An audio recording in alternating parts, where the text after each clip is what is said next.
想买房，但一时又拿不出大笔钱，不少人就会选择预售屋。只是缺工缺料，也让市场上出现了延迟交屋的状况。其实就有人碰到原本说好3年交屋，却被建商延长到变8年。建商还跟住户解释说，这8年前的房价买8年后的房子，物价1年通膨是2%，等于住户赚了16%。不过你可以看到，这说法立刻引发热议。那像我们这一块基地啊，就位于思源路跟新北大道口，它其实是临近整个从化区最靠近捷运站的一块基地。那我们这一块地19层楼，规划125户。那其实现在相对来说，每个礼拜来看房子的人，大概都还是有个20-30组。在新庄的捷运沿线上，近几年预售屋市场依旧很火热，民众不仅看重机能性、交通便利，很大诱因，也因为想在大台北有间房，只能先从预售屋下手。其实我就会建议现在大家尽量选择一些发展比较完整的区域，那重大建设也确定的，那也避开这几年比较超涨的地区。那找一些有刚性需求，像捷运宅这种需求量比较稳定。很多人买房偏向喜欢买预售屋，主要有几个原因，像是付款压力来得比较轻松，还有可以用比较低的成本买到适合的房型，另外也有机会可以买到未来的房价。不过在偏远以及附近机能没有这么完善的地段，民众仍要小心，有可能会延期交屋。过去这几年因为缺工缺料，都有发生过预售屋延迟交屋的情形。不过平均3年内都会完工，但有零星个案延迟超过5年，甚至还有建商从3年延长到8年，更抛出物价1年膨胀2%，等于买房赚了16%。但延后交屋不仅有违约问题，对有需求的民众想住却住不了，未来房价也有风险。对于消费者来说，延迟交屋它损失2个部分，除了时间成本之外，另外最直接的就是它因为需要就是解决居住问题而产生的一些所谓额外的支出，例如说像是租金的部分。那所以我们在内政部的预售屋契约书上面都有管制这种建商延迟交屋，它要必须补贴消费者租金的部分。可是对于很多的购屋人来说的话，这样的补贴可能跟租金相较起来还算是9牛1毛。在平均地权条例通过后，原本预估将掀起一波逃命潮，只不过政策却又出现大转弯，预售屋禁换约不溯及既往，限制换约也有日出条款，在法令公布之前取得，未来仍可以转售，也让各界解读是在帮投资客解套。现在在禁止转售对炒作已经发生不了什么作用，但是呢，心理层面的确发生很大的这个威胁，所以这样的情况呢。我觉得预售市场，购买预售市场的群众，尤其是刚性需求，你要认识预售市场是一个期货市场。那至于预售市场，在目前这个阶段，其实在去年投资客已经大量的出脱了，所以基本上在房市降温的同时，其实已经没有炒作的现象，所以很多这个自住的或者是刚性的需求呢，就会反而是却步了。那这样的是不是对市场其实也是造成另外一种扭曲了？对预售屋冲击一波接着一波，有不动产业者统计，过去1个月全台以及主要都会区预售转售卖压1个月增加2392间，月增高达11.6%。目前全台预售转售量高达2.3万间，这种压力短期内恐怕还不会减缓。政府打房的关系，导致预售屋市场的买气严重的停滞，所以现在预售屋市场的卖压确实是正在累积当中了，只是说不晓得会累积到什么程度，在哪个时候开始出现价格反转，这个是预售市场比较大的一个危机。因为在2022年的时候，整个台湾的预售屋市场，再加部分新成屋的推案量，整体的推案量大概在2兆到2.1兆左右。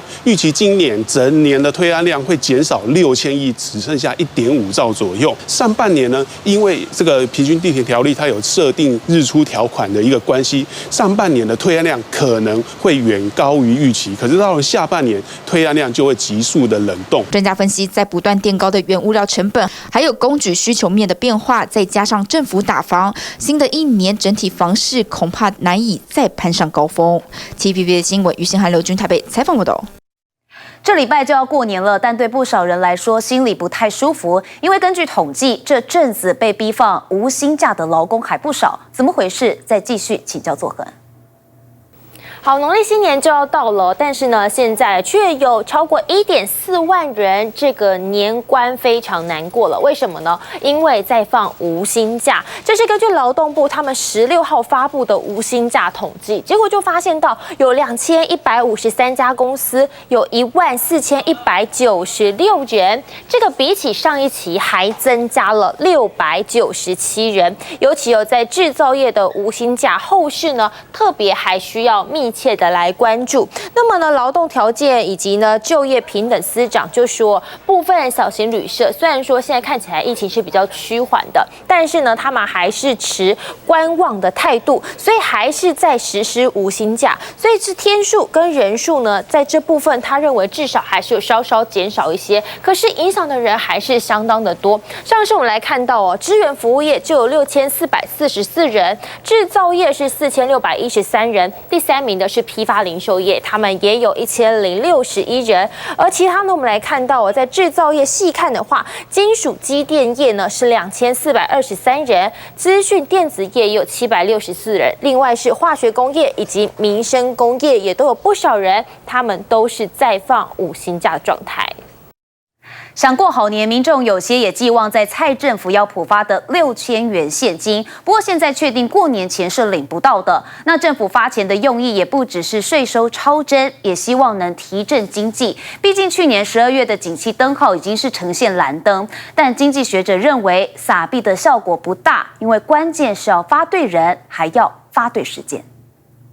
为稳定民生物价，要让民众过好年，经济部与10大零售通路以及国营事业台糖台盐联手，在过年期间推出平价商品专区，包括大润发、家乐福单笔满2000送9折现金抵用券，爱买全联民生必需品买1送1等等。至于6000元现金普发后，会不会延续优惠，鼓励民众多花钱？经济部表示，得等立法院完成法定程序才能有所因应。在法制程序上，它必须要先经过立法院同意，通过一个法律案，那接下去呢，还要再通过预算案，所以在法制上这个事情，我们还是要静待这个立法院这边通过相关的法律之后，我们才能够来做说明。普发现金6000元特别条例草案，同一时间在立法院面临政治攻防。时代力量主张应该先处理总预算，再审特别条例，并反对无差别滥发现金。民众党则认为应删除空白授权条款，防止政府滥用补贴占留子孙。除了我们本身讲的1400亿要来去普发现金之外，另外的2000多亿其实是给自己添加了非常大的一个空白授权的一个空间。透过这样子特别条例的霸王条款，又作为执政党的一个空白支票，甚至是后续会不会沦为有政策买票之前的一个这个大撒币的政策，这个是我们最关心的。条例就是应该严审，更何况你在第3条里面清清楚楚写了这么多的概括条款，谁知道说那个是什么东西？谁知道说这个钱要怎么花？在野党指出，明明该列入总预算执行的项目，却包进特别条例草案，像是第3条，除了拨补劳健保、补贴台电外，还纳入减轻居住负担，推动中小企业升级转型，扩大吸引国际观光客，强化基础农业设施。特别是第9款，经行政院核可之强化经济及社会韧性有关事项，内容语焉不详，形同空白支票，也难怪在野党要严审。国民党主张应该单纯将1400亿发现金特别条例逕付2读，但朝野缺乏共识，想在2月底拿到红包难度相当高。许多其实是在公务预算就该做的，我们要加强我们的产业韧性，我们要加强我们的观光，我们要加强我们的居住，我们加强我们的交通，这些本来公务预算就该做的。更重要的是，要审这些，怎么可能在4个工作天完成？ 6000块、1万块花完之后呢，他仍然要回归到他原本的生活，得面对长期的失业、没有房子可以住、没有钱吃饭，甚至没有钱看医生的这些问题。所以我们认为这些钱应该要合理的做分配，合理的共享经济，并且要合理的用在刀口上面，而不是用普发又或者是包山包海的方式来进行。要发6000，你再给我出老千哦。提了这个几千个案子，要么就是重复的，不然就是乱写的哈。那delay整个时程，2300万人在元宵节拿不到他们的现金，拿不到6000哦，是上海的国民党害的。6000元红包确定过年后才发，恐怕错过刺激经济最佳时机。也有学者直言，景气最坏时刻还没到，建议政府多做储备，保留资源。所以厂商呢，它成本在增加，但是营收在下降，好，所以经营上其实是非常的辛苦。那如果说它就是撑到最后，它可能也会动到人事。如果我们无薪假或者是失业的人数增加，那是不是有很多家庭的所得就有问题？那这个部分呢，当然需要政府来做纾困了。在野党提醒，政府110年度也曾号称超征4327亿，结果到了年度总决算剩余只有2971亿。假设7月审计部数字出炉，剩余比超征还少，特别预算势必得举债，大撒币代价，最后仍由全民承担。TVB 新闻罗世鹏、戴元丽台北报道。后疫情下，国旅开始复苏，但从7月1号开始，未来在台湾住旅店将不会再主动提供一次用的旅宿用品。全台大约有1.4万名业者会受到影响，但环保署也估计每年可减少2000到3000吨的旅宿用品。不过，蛮多5星级饭店现在就已经在超前部署。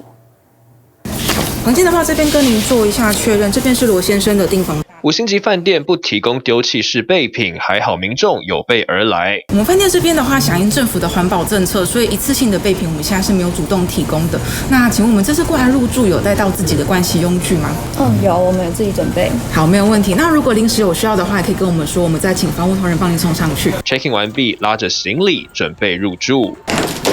进到房间，把准备好的牙刷、牙膏、刮胡刀拿出来，放在洗手台旁，自带盥洗用具，对民众来说不是什么问题。如果你要出去玩的话，其实你就已经要准备很多东西了，那其实也不差牙膏、牙刷。洗手台下这个原本摆放备品的抽屉，留了一张字条，宣达饭店对环保的理念。来到大厅，也有一面永续柱，与消费者沟通如何一起为环保尽份心力。这样的图表来告诉大家，我们自己准备拖鞋或是牙刷这样的备品，可以一起来做减碳。入住5星级饭店，一般消费者对硬体有一定要求，但饭店集团对永续议题的重视，如何在服务顾客上取得平衡，是大哉问。其实我们一开始也都是很小心的从小规模开始试做，因为毕竟服务业也很担心客人的反应。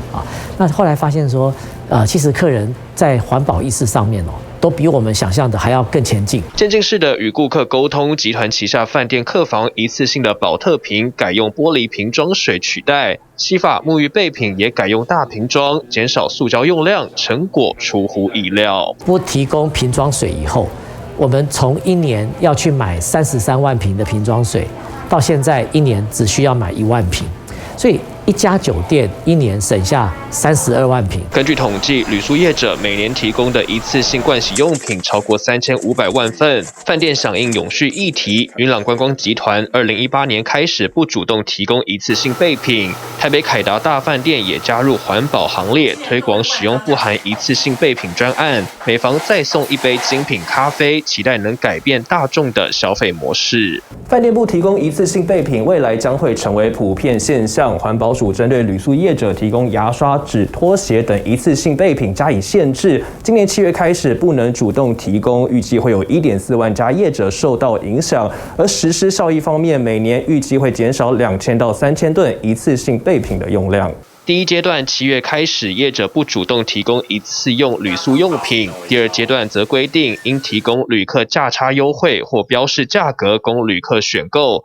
限制的用品包含3大类：小于180毫升且一次性包装的液态盥洗及保养用品，个人卫生用品以及一次用拖鞋。以前的话，常出去旅游，然后房间都会提供很多备品，那些备品可能我们退房的时候就会顺便把它拿走，那久而久之全部都堆积在家里面，那其实也不太会用到它们。对环保议题的重视已经是全球趋势，联合国世界旅游组织将2017年定为永续旅游发展年。永续旅游强调的不只是对环境的爱护，而是生态环境、社会文化与地方经济的三方平衡。在疫情之后，大家会比较关注，是因为疫情唤起了大家对于永续发展，这几年可能就是旅游业沉寂下来之后，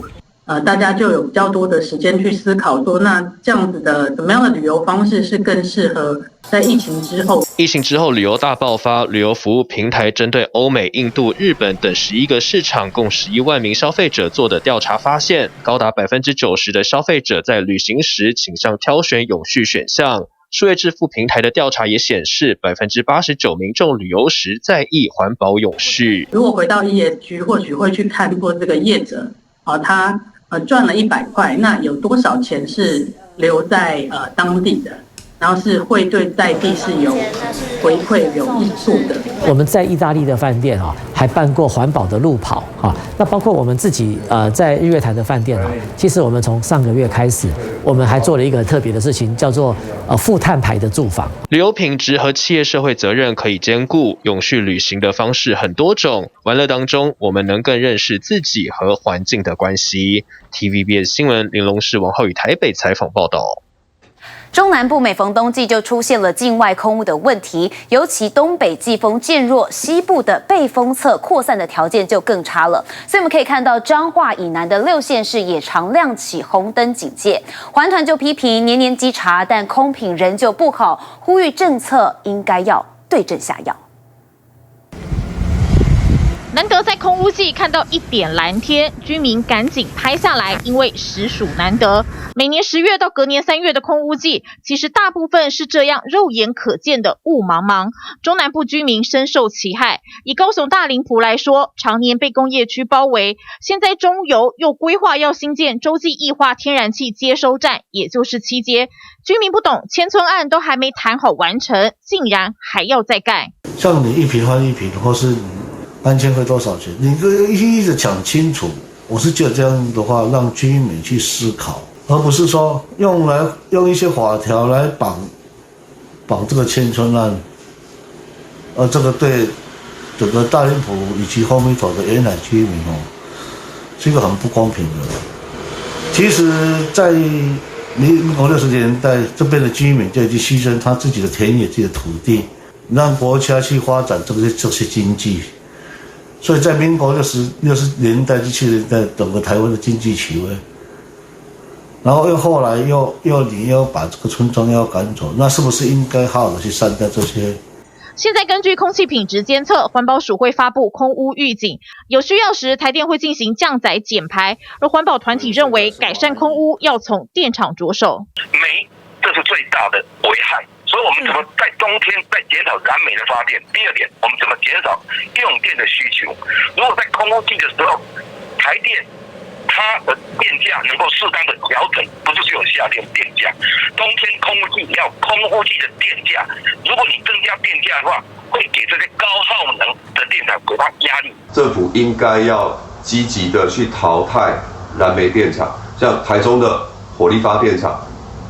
我们在地的环境团体就要求要在2029年之前一定要淘汰所有的燃煤电厂，因为它对台中地区来说是一个非常大的污染源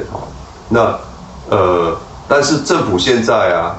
把燃煤电厂淘汰的过程是大量的去新建天然气的天然气的发电厂，这不能讲完全不对但是也需要设立天然气发电厂的退场机制，因为暖化也会造成空污更严重的状况空污来源除了像是工业区这样的固定污染源，还有移动污染源。以高雄移动污染源来说，占整体空污排放量1/3，其中柴油车占了9.5%。高雄每天平均有35000辆大型柴油车趴噪。定期检查那个部分，我们现在有协调出来了就是我们会以目前刚刚所说的，就是拦查，如果你是超过标准，好，那超过标准，我们会要求就是你必须要连续定检2年，这样子的一个方向来进行后面这一些应该说高污染车辆的一个定期检查的工作。而台湾在空品的要求上恐怕也太低了。根据世界卫生组织的空气品质指引，在2021年时已经将 PM2.5 标准下修为每立方公尺5微克，但台湾已经多年来都是15微克，连地广人稀的美国标准都是12微克，比台湾严格。它吸到你的肺部之后呢，它首先就会在肺部引起问题，所以肺部的相关的呼吸道的问题，像气喘啊、肺阻塞啊、肺炎啊，甚至到我们台湾的一个闻之色变的肺癌啊，都跟这个空气污染有关。那空气污染接下来呢，就从肺部呢穿越肺泡进入我们的血液循环，所以心血管系统也是头号受害者。所以呢，很多心血管疾病，甚至脑血管疾病都跟这个空气污染有关。空污还不止残害你，还残害你的下一代。所以呢，有很多人吸了空气污染之后呢，假如你是怀孕的妈妈呢，可能你就会增加流产啊、早产的机会。空污对身体危害的研究越来越多，政府必须有更积极作为，别让空污也成了台湾少子化人口的帮凶之一。TVBS 新闻陈佑祥、张正安、王一杰台报道。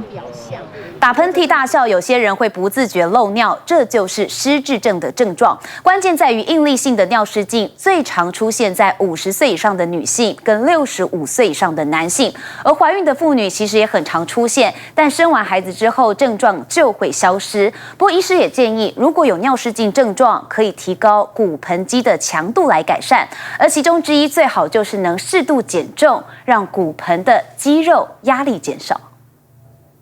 尿失禁是一个相当令人困扰的问题，尿失禁的盛行率远远比我们想象中的还要多很多。国外的研究显示，50岁以上的妇女大约有30%到50%的民众曾经尿失禁的困扰。尿失禁发生在男性也是很常见，有研究统计，65岁以上的男性长者发生尿失禁的比例大约10%到20%。以应力性尿失禁而言，在男生多半是在攝護腺手术后短暂发生，女性的话则是和停经或者是先前生产、肥胖相关。泌尿科门诊常看到的是后面这2型，就是打喷嚏、咳嗽会漏尿的。这是有时候是骨盆的肌肉它的解剖构造比较松弛造成的。那另外一种就是满溢型，就把膀胱胀得很满，有时候它攝護腺肥大所造成的尿滞留，那它的呈现的方式是以尿失禁的方式来呈现，而不是排尿排不出来。尿失禁的分类可以分成异力性尿失禁、急迫性尿失禁、溢满型尿失禁，还有混合型尿失禁。产生尿失禁的原因很多，例如说女性在更年期之后，骨盆腔会比较松弛，以前生育年龄多次生产，曾经接受过骨盆腔手术，另外肥胖、糖尿病、中风、脊椎损伤等等，在高龄男性攝護腺肥大相关的膀胱病变，或是有攝護腺癌、膀胱癌等等，以上都有可能产生尿失禁。随着年龄的增加，尿失禁的比例会越来越高。尿失禁典型的表现是在咳嗽、打喷嚏、大笑或运动时会不自觉的漏尿。另一种是因为膀胱过动而产生的急迫性尿失禁。膀胱过动而产生的急迫性尿失禁，以女生而言，尿道松弛导致的应力性尿失禁比较常见，而男生则是膀胱过动导致的急迫性尿失禁比较常见。有些人也可能同时有尿道松弛和膀胱过动的问题，而2种尿失禁的情况都有。接近更年期，我们的骨盆肌肉也会因为荷尔蒙的效应失去了弹性，所以造成容易一笑或一打喷嚏就尿失禁的情形。那通常我们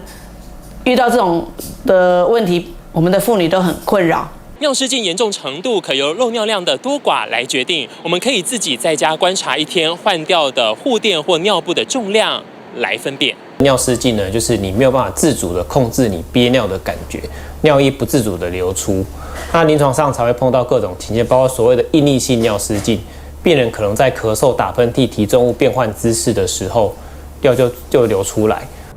我们还会常常建议病人做凯格尔运动，也就是缩肛运动。